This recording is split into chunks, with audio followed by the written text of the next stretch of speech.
right. So check. Now we're on. We got the Three Jags in a Lab podcast. We got Charlie Batch.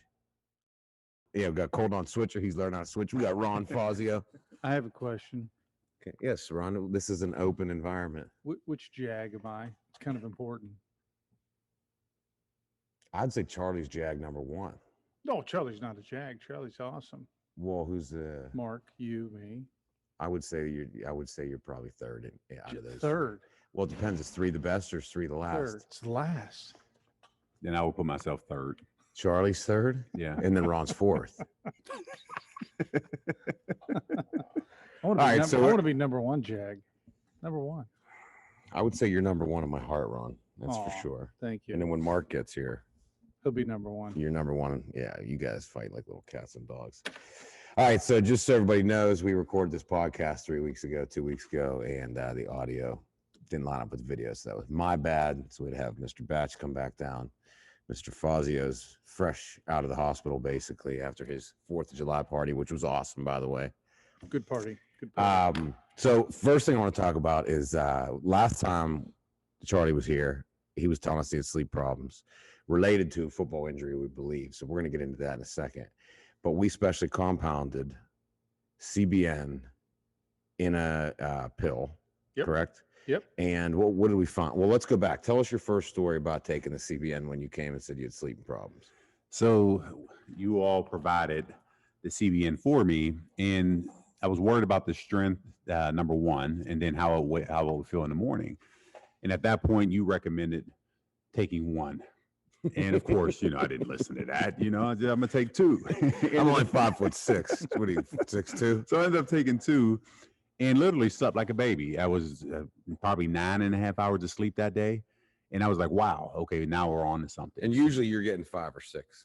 Yeah, roughly, but it's not uninterrupted. Let's put it that way. So I am waking up in the middle of that, but in this case, I slept the full 9 hours, and at that point, I'm wondering, how am I going to feel in the morning? That was my biggest concern. Am I going to be sluggish? Give you that kind of, when you take that Theraflu kind of type of feeling. I wasn't as sluggish at that point. So I felt energetic. I still was able to get up in the morning, still able to walk. And at that point, that's when they were talking to Ron, trying to figure out, hey, can we continue to do this? And trying to figure out a way if you can put it from the two tablets that I was taking into one. Yeah. And that was something that we tried at that point. And of course, I'll talk a little bit about that as we kind of go on. But it was just a really good experience the first time. And Tasha, your wife, was okay with you sleeping all the next day, right? She was fine. And I think the first time I did that, I actually went on, I think it was a Friday night and a Saturday. So it wasn't much that I had to do the next day. So she was okay with me. But so you guys know, Charlie showed me the sleep app. And really, every day before that, it was 5 or 6 hours, except for the one day you took the CBN, and it was 9, I think. Yes, 9.5. And I think the key is it was restful sleep, and it didn't go over, so that was good. REM sleep. REM's key. Yeah. Yep. Ask a scientist. So if you were to put those in 2, would you just double? You're just going to you'll double the potency in that single. Yeah, we would. There's a couple of things we can do. We can just double the amount of CBN and see what happens there. We could double the total amount of cannabinoids and take a look at that. So it's a lot more than just the milligrams of cannabinoids. It's also the ratio, and so that's what we would look at doing. We intentionally made that first batch weak because we wanted to see how low. We didn't want to shoot over that goal. So it's interesting to see we pretty much hit it where we thought. Well, and there's the regular dose for CBN is 5 milligrams, the suggested dose, and you put in 1 milligram. 1 correct? milligram, but we paired it with enzyme first pass inhibitors, so P450 enzyme inhibitors. So we knew that we were going to get a lot more usability out of a small amount of cannabinoids. That's so 5 times less. Yeah, it's 5 times less than you normally would have to expose your body to be able to get that effect. So, it worked pretty well. So it looked like 2 milligrams is pretty good for a full-grown male. And that was encapsulated in our BioDry process, which keeps the stomach acids from destroying it on the way down. Keeps the stomach acids from destroying it, prevents gut signaling to the liver, so the enzymes are less. And keeps the overall problems that you have with cannabinoids down real low. Did you ever take CBN? Oh yeah, I take it all. Do you remember what happened? You get first time? You get a restful sleep is what you get from CBN. It's pretty much the opposite of other cannabinoids that'll help you feel energized. So I ever very tell restful. you my CBN story? Tell us, Russ. So I got this band and we had rehearsal.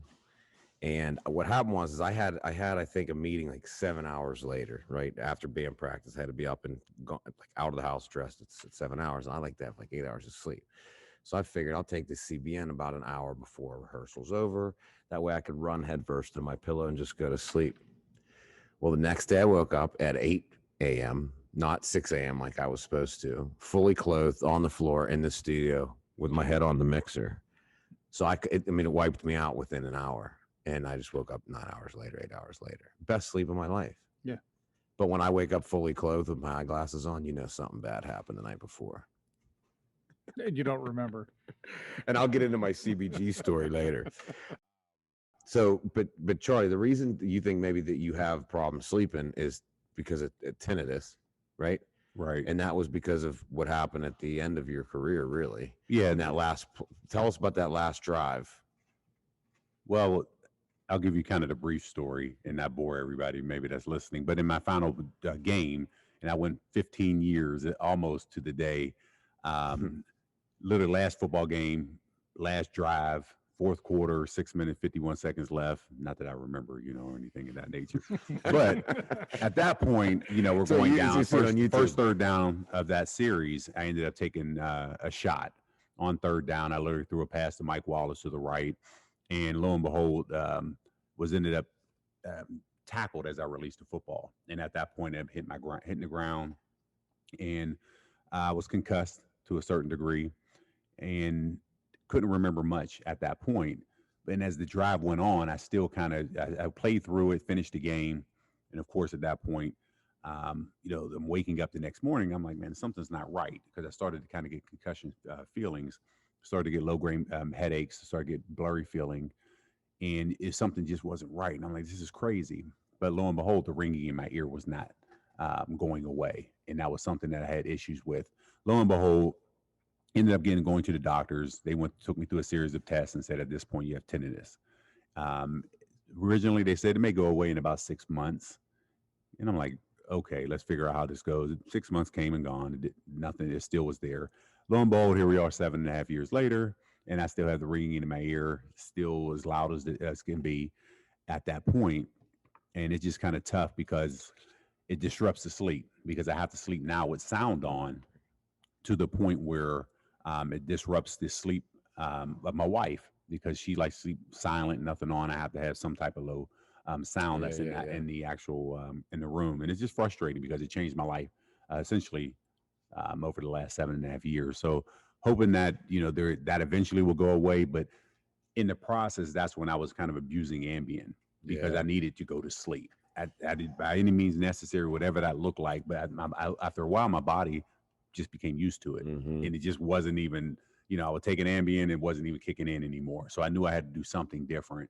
And that, it was frustrating just to kind of figure out kind of what that process was like. And obviously talked to you and trying to figure out kind of what we can do to help with the sleep pattern. And lo and behold, when Ron was able to say, hey, let's add this CBN and see what that actually, how it would actually help you. And whenever I did, I was just like, wow. And that's when I became a believer at that point, because I'm like, I need to now get a restful sleep. And now I'm sleeping consistently 6, 7, 8 hours a day, just depending on how long I actually, or how early I have to get up in the morning. I just have to kind of adjust that schedule.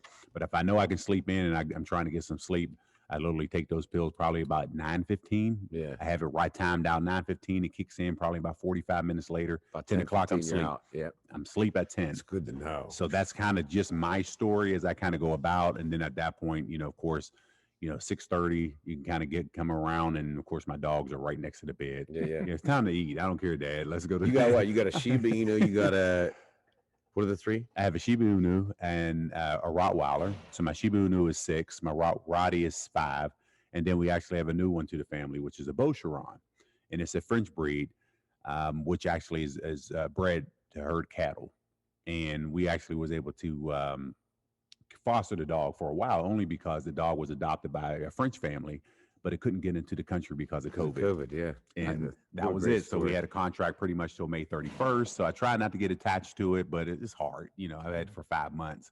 I'm hoping that another family does not adopt this Oh, dog. that still might happen. No, June 1st was the new contract Okay. year. So once that June 1st hit, then officially ours. Okay, good. So now we have a new member of the family, Yeah. and his name is Cairo. And he can So close the girl. He could close the door, open the door. Seems open really the door. smart. Probably one of the smartest dogs I've ever had in Yeah. my life. Literally, he has a level 1 certification. He's working on his level 2. So we're fortunate because we had to take it through the same certification classes just in case it was adopted by somebody else. So now here he is. So if I can take the temperament off of a Bosheron and put on a Rottweiler, I have the perfect dog. That's what I wish about Wrong sometimes. If I could just take your body and It's a put. good looking body. I know. Put your head on his body, man. You have, man. What did we decide you look? We're live, yeah. Yeah, what's up? Our CEO, Dan Kohler, everybody stopped in the Dan studio. Say Kohler. hello. So what's up, Dan? How you doing, buddy? We decided you look like what do you look like? A guy that a motorcycle Yeah, mechanic? it looked like a guy that repairs motorcycles in his garage for a You living. do. Yeah, Doesn't he? yeah. We got Mark Mangieri almost ready to get up on deck. He's on deck here after we get Ron out. All right, so what's your favorite cannabinoid, Ron? Absolutely, hands down, Delta 8. Gotta love Delta 8. Can we tell the audience about your Absolutely. first day with Yeah. Delta 8? So for people who don't know what Delta 8 is, can you explain that to people? Yeah, that's great. Thanks, Charlie. So Delta 8 is one of the tetrahydrocannabinols. It's generally not as strong as Delta 9, but for some people like me, Delta 9 makes me ill, makes me sick. I can't do Delta 9. But Delta 8 gives me a very good intoxicative high. I imagine it's a whole lot like what people get with Delta 9. So Does it make you talk that sexy? Why are you talking so sexy? Is because there's a microphone in front I'm of you? talking sexy because I'm always sexy. I feel This like you is just sexy. like, hey man, I I love can't help Delta 8. I can't hold it back. I can't keep the sexy back. That's where I keep wishing I could just put someone else's head on your body and have. That's a little creepy. I gotta throw that out there. A little All right, creepy. so Ron, we're sitting in the office with about 2 months ago, and we get this new Yeah, batch of Delta 8 to try. I didn't know It's you had it. gummies. It was gummies. Yeah.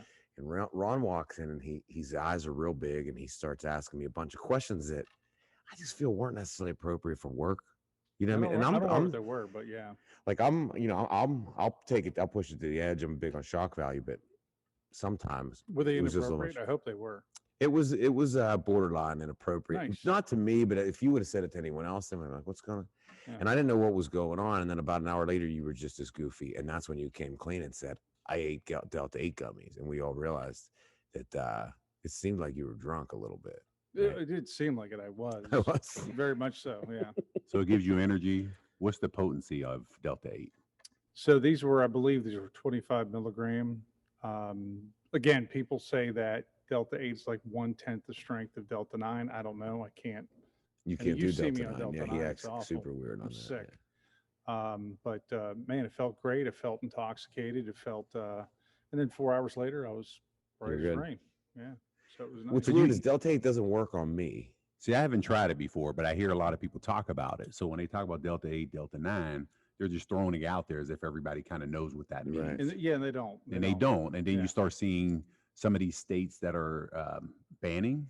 Is it Delta 8 or Delta 9 that they're Delta banning? 8. They're Delta 8. banning Delta 8. Well, Delta 8's Delta 9's already banned through the Okay, it's that's what THC I've rate. been. Yeah, I was talking about. that's right. So Yeah. explain how Delta 9 is created, right? Because it's naturally occurring in the plant, but not at very high amounts. It's very, very I little. mean, So it Delta costs- 8. Yeah. I'm sorry, what did I say? Delta said 9. Delta I meant 9, yeah. Delta 8. So Delta 8, it's a quote unquote, it's a natural cannabinoid and the plant makes it, but it's an intermediary cannabinoid as the plant makes Delta 9. So you never have very much Delta 8 in the plant, just a tiny, tiny amount. So when you see Delta 9 in the market now, it is absolutely synthetically made. And there's different ways to do that, different chemical ways. I won't get into the boring details, but essentially these producers will buy CBD isolate, they'll chemically convert it to Delta 8, and then they'll sell it. The problem is a lot of these players they're not really good with chemistry. And you'll get a lot of either bad chemicals, solvents, metals, or incompletely converted over Delta L8. And so quite often it'll be hot in Delta 9, like far into a far illegal amount. It'll have pesticides, or it'll have other chemicals or solvents in there that you just don't want to consume. So a lot of states now are banning Delta 8 because it's a synthetically made and typically not very well made. So Thank you, Ron. So really, it's a good chance that it's synthetic if you get it, which means that because the government said you can't do that, it's illegal. correct. A lot of people are operating in a gray area, much like a lot of the Yeah. industry all around. Yeah, I would say we got to try. Do we have some of that we could give to him to try? Yeah, absolutely. Don't All right. forget on the way out. Sounds good. To And then, me. do you need more sleeping stuff? I sure do. Because we have freshly made CBN brownies in the fridge. Do not let me forget to give them to you on the way out. Oh, trust me, I won't. And we have, and we got the CBG stuff too. So we tried the CBG, and Yeah. we all had adverse reactions to it almost, right? We all felt anxious. A little anxiety. I felt it. I think was it anxious just all a day. little too strong. That's all. Coupled with the fat, you're going to absorb a lot, and you absorb too much CBG, any cannabinoid, you can get an anxious feeling. So, it just goes to show that coupling it with food fats is a great way to absorb. It's better than really anything else. So foods are the way to go with cannabinoids.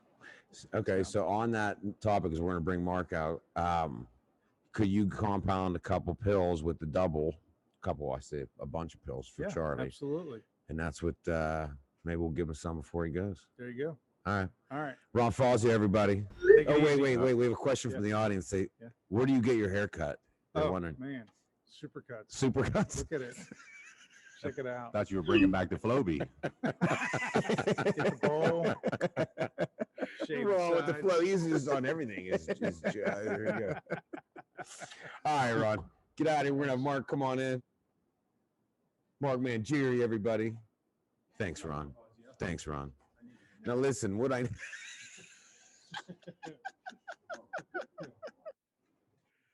All right, so we got Mark Mangieri coming in. A little background on Mark. Mark is our product formulator.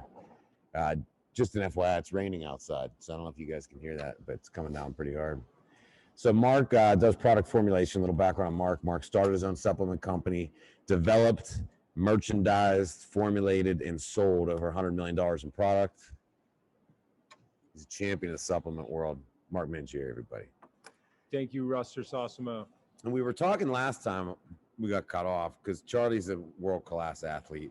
You, in your own way, are a world-class athlete. You can tell everybody what your sport was. I was a college level cheerleader. Yeah, Division Sorry, One. I just every time you say Division that, I One. chuckle. My bad. Yeah, Rose Bowl, undefeated year, 1994. Split title with the Cornhuskers. The year that Correct. Kajana Carter and Gary Collins was quarterback. Yeah, Kajana Now, Carter. were you able to tumble and all of that too? Yeah, I had my standing tuck. Mhm. I could do a toss awesome, or also known as a toss cupie. That's where you grab a girl by her waist and throw her up and catch her feet. Think about that. Well, wait, I'm going to think about the first time you did it. I was really scared. Remember, Yeah. you dropped it. Tell us what Oh, happened. well, no, this is my first stunt. Here's a good story. This is why I'm so well-rounded. Here comes some drinks. Does anybody want to, let's say, cannabis, what flavor you want? I'm on the other side. I want the You want this one? You got the cold one. You're a genius. Is there any more cold Appreciate ones, it. Ron? Nope. Which one you want? Dragon. Damn. Yeah. So real quick, my first, and I was an athlete in high school, obviously not like Charlie, but I was an athlete, played baseball, basketball, football. And it was weird for me to be a cheerleader, but I went to a practice, basically got on the team. And my first stunt on my first Wait, game. did you have to, were you a cheerleader in high school too? Yeah. So you just walk right on. Yeah. Wow. Yeah. How did you practice before you got there? Like, did you grab your sister and say, hey, just stay there, stand there and act? We stiff? practiced in the gymnastics room, a springboard floor and all the toys and games and that sort of stuff. It's, you have to be athletic for sure, and you have to have some strength, but it's just a little bit of confidence and a little bit of practice. But anyway, my first stunt on my first day was on girls basketball. This is in Rec Hall before the Bryce Jordan Center was built. Like 1994, 93, 94. Yeah. And the girls' basketball games would get packed, and it was all moms and dads and family, and very rah, very, very wholesome crowd, right? And so we do this simple stunt called a walk-in, where the girl steps in your hands and you lift her up, and then you go like this, and then she's facing the crowd. And I was all nervous, and so I'm all tense. And Brooke, God bless her, she was 90 pounds.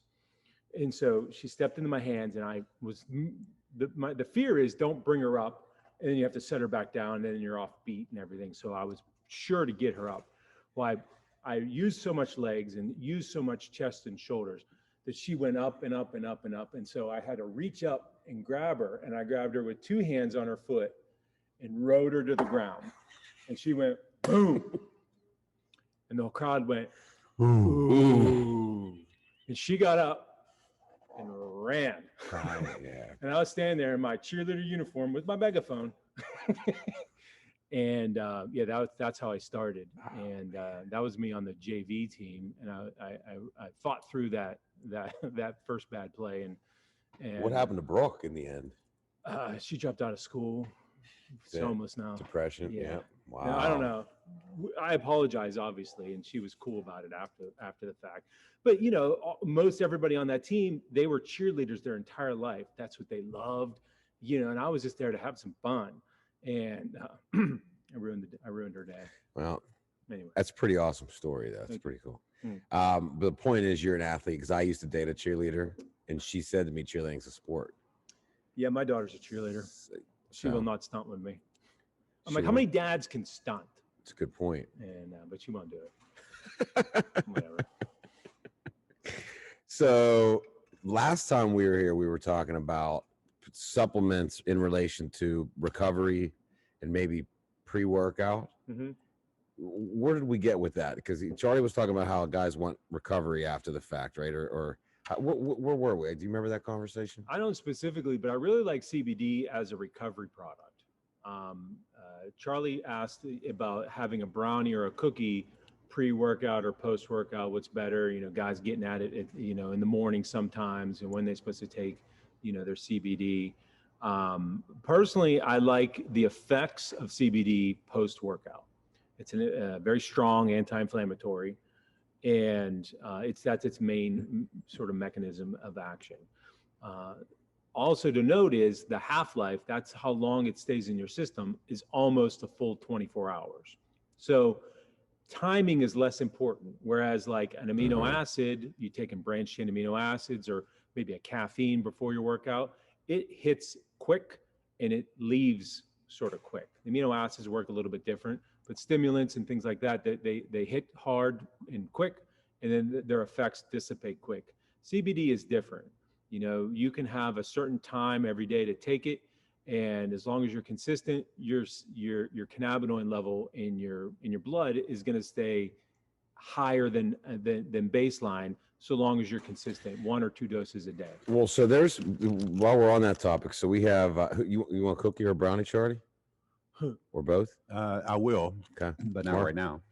No, yeah. I think when we got to that point, and the question that you were asking, how I got to my question, we talked a lot about post recovery, but beforehand, and I kind of was using if you need more electrolytes. It's like getting electrolytes in your body prior to workout, so you're not cramping up during the course of it. Right. This was more, do you now use a brownie and have CBD in your system prior to working out, as if you're more susceptible to inflammation? Yeah. So the effects or the blood plasma levels of CBD or any cannabinoid peak after about 90 to 120 minutes.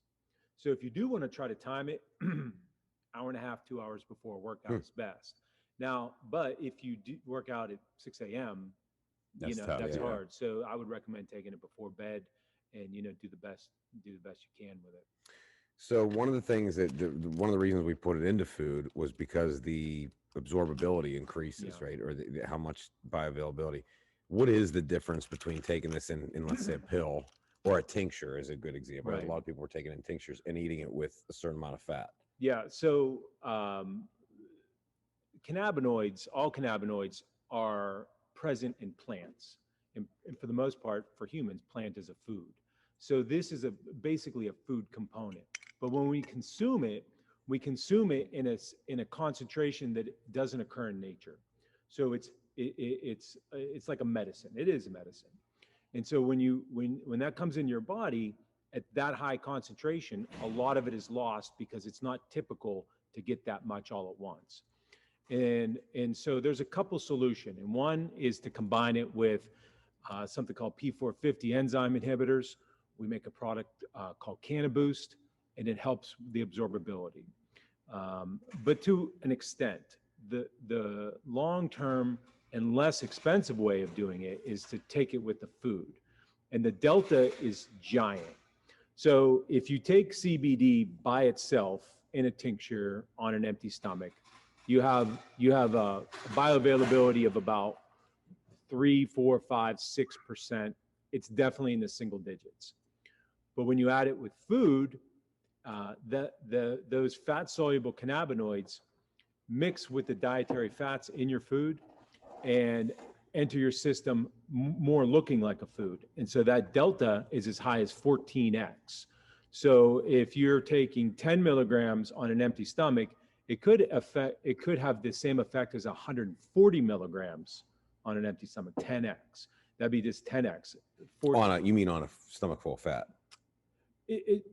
It's dietary fat. So any meal that has about 10 grams of fat or more, which is pretty much any regular meal.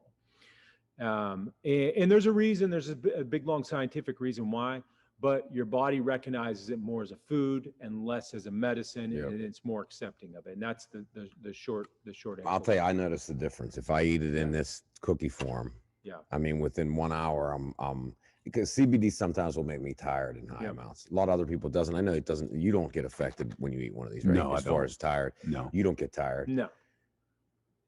Yeah, but I'm glad you mentioned that on an empty stomach, because I did when I was first starting to try it out. I had it on empty stomach. I started having this weird feeling. You know, I'm like, man, I need to get some food in my system. To kind of absorb that. So I'm glad you explained that. Yeah. If you're real in tune with your metabolism and your body's processing of food, you will feel that. It'll be like, man, that feels weird. Right. You know, it feels like I need to eat something.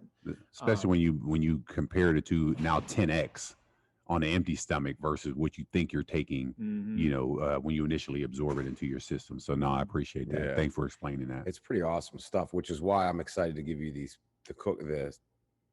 stuff we made in the food, because you haven't had the CBN with the fats yet. No, I have not. So I've known every night that, like you said, with restful sleep, I usually wake up at, like you said, we always wake up to pee in the middle of the night, right? Right.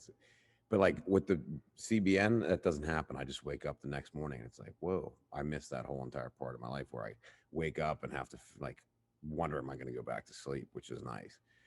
We asked Ron what his favorite cannabinoid is. What's yours? Well, as a product formulator, I really like CBD because it's highly available in terms of its concentration in the plant.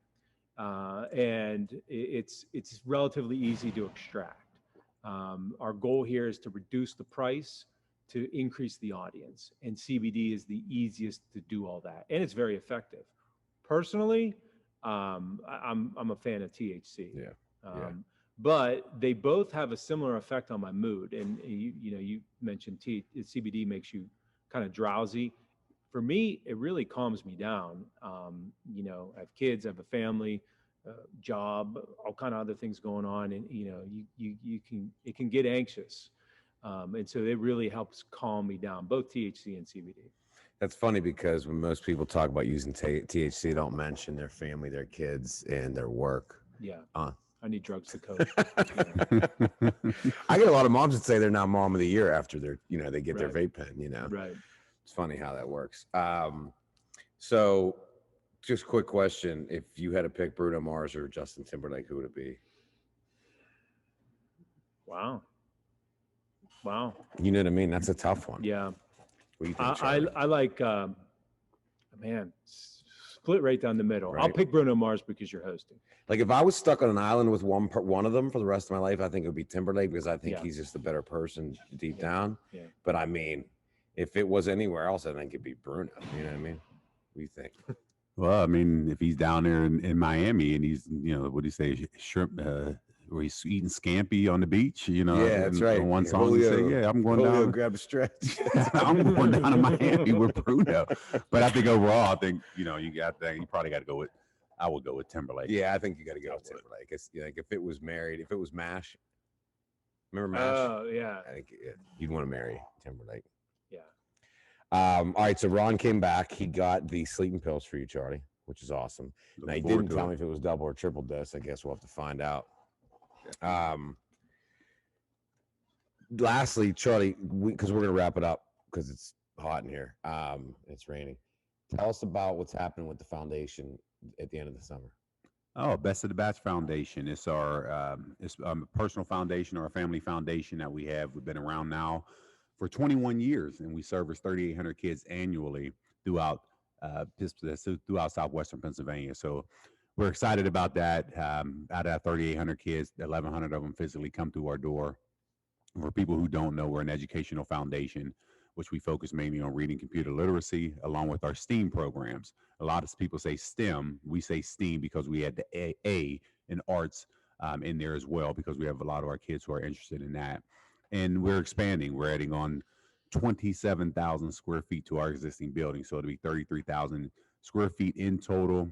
We will be opening up in the fall, so we're excited about that. It's magnificent. And for anybody who wants to follow what we do, they can go to batchfoundation.org. Yeah, Charlie does really good things. When people ask you if you have kids, what do you say? I say I have 3,800. 3,800 kids. Yeah, 3,800 of them. They That's look at me amazing. like I'm crazy. But you're going to end up you have being to a tell the martyr. backstory. You're going to end up being a saint. What do they call that when you become a saint? Not martyred. Martyr's when you die. Gets, I don't know. Anointed? What is that word? Well, when you just become a saint, you get like maybe it is martyred. I don't know. You're going to be up there, Charlie. That's for sure. All right, Mark, anything else? Well, I want to thank Charlie Batch. I want to thank Charlie for coming too. Yeah, he's getting to know him. He does some good work. It's easy just to chase a dollar, Charlie's goal is bigger than that, and he deserves a round of applause. It's funny. I appreciate that. Thank you, sir. I called Charlie the other day and I said, "Hey, let's go." My sister said, "Hey, let's go to this new place. They got live music playing. It's like outdoor bonfires, all this stuff." So I texted Charlie. I said, "Hey, it's in your neck of the woods. You want to come out?" He says, "Yeah." So then I get there, hear my mom, my middle niece who's like 2 years old there, my dad, the whole family. I sitting there. 9-year-old girl is on the stage playing the thing. I said, "Oh my God, I got to text Charlie. Charlie, it's not everything I said. It was cracked up to pieces. So I'm coming out anyways." Let's go. Mom and Dad all night. It was cool. It was cool. Oh, you stopped over the house? No, it was at this Cadence Clubhouse. But what was funny is the little girl playing. She was good, right? Yeah, she was had good. a little Yes, she speaker was, in her. yeah. She was singing and doing the guitar. She probably 12 to 14 maybe. What happened is the dad was certain Charlie came to see her specifically. So they're like freaking out. Charlie's looking right at him, right? So afterwards, Charlie looks at me and goes, "How much you bet I'm going to be in the highlight video?" Because like they all had their cameras out. They're acting like they're not videotaping. Well, here the dad comes up afterwards. He says, "Mr. Batch," and he says, "What you're doing for Pittsburgh is unbelievable. Yeah.